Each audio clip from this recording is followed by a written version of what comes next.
Halo teman-teman, selamat sore. Di sini saya akan memenuhi tugas psikologi pendidikan, yaitu dengan membaca teori psikologi pendidikan. Yaitu yang pertama ada teori perkembangan kognitif, yaitu dikemukakan oleh Jean Piaget, di mana perkembangan berpikir terjadi melalui 4 tahap, yaitu yang pertama ada sensori motor, yang kedua prapораsional, yang ketiga ada operasional konkret, dan yang keempat ada operasional formal. Anak belajar secara aktif membangun pengetahuan dari pengalamannya. Dan yang kedua ada teori sosikultural. Yang kedua ada teori sosiokultural, yaitu dikemukakan oleh Lev Vygotsky, yaitu di mana belajar terjadi melalui interaksi sosial dan budaya. Konsep zona perkembangan proksimal menekankan pentingnya bimbingan dan kolaborasi. Dan yang ketiga ada teori behaviorisme, yaitu dikemukakan oleh B.F. Skinner, di mana perilaku dapat dibentuk melalui penguatan dan hukuman. Pembelajaran efektif menggunakan prinsip reinforcement. Dan yang keempat ada teori belajar sosial, yaitu dikemukakan oleh Albert Bandura. Individu belajar melalui observasi dan imitasi perilaku model Slave-Effirt memengaruhi motivasi dan hasil belajar. Yang kelima ada teori penemuan, yaitu dikemukakan oleh Jerome Bruner, di mana siswa belajar paling baik jika menemukan konsep sendiri melalui eksplorasi dan pengalaman langsung. Yang keenam ada teori koneksionisme, dikemukakan oleh Edward Thorndike, yaitu belajar merupakan hasil pembentukan koneksi antara stimulus dan respon. Prinsip latihan dan efek sangat berpengaruh. Yang ketujuh ada teori hierarki kebutuhan, yaitu dikemukakan oleh Abraham Maslow, di mana motivasi belajar dipengaruhi oleh pemenuhan kebutuhan dasar manusia melalui dari fisiologis hingga aktualisasi diri.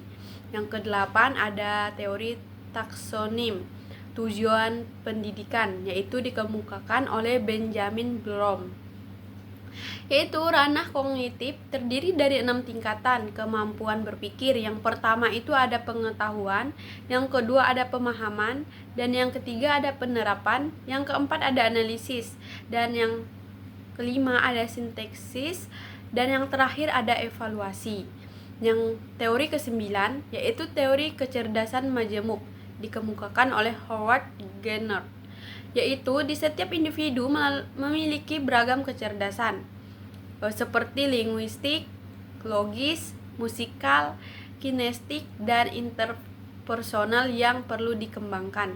Dan yang ke-10 ada teori pembiasaan klasik, dikemukakan oleh Ivan Pavlov, di mana perilaku dapat dipelajari melalui asosiasi antara stimulus dan respon, refleks dasar dari pembelajaran kebiasaan.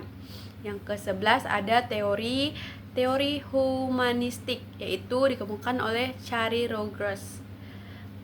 Pendidikan harus berpusat pada peserta didik dengan pendekatan empatik dan penerimaan tanpa syarat.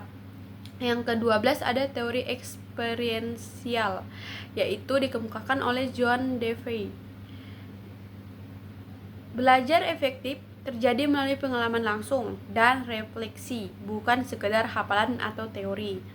Yang ke-13 ada teori konstruktivisme, yaitu dikemukakan oleh Ernest von Glassfeld. Pengetahuan dibangun oleh individu berdasarkan pengalaman dan interpretasi pribadi terhadap dunia. Dan yang ke-14 ada teori metakognisi, yaitu dikemukakan oleh John Flavel.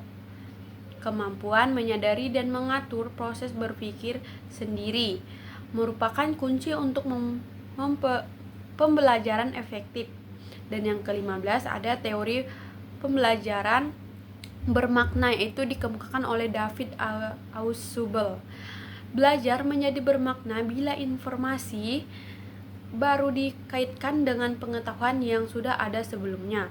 Yang ke-16 ada teori kognitif sosial, yaitu dikemukakan oleh Bandura atau revisi.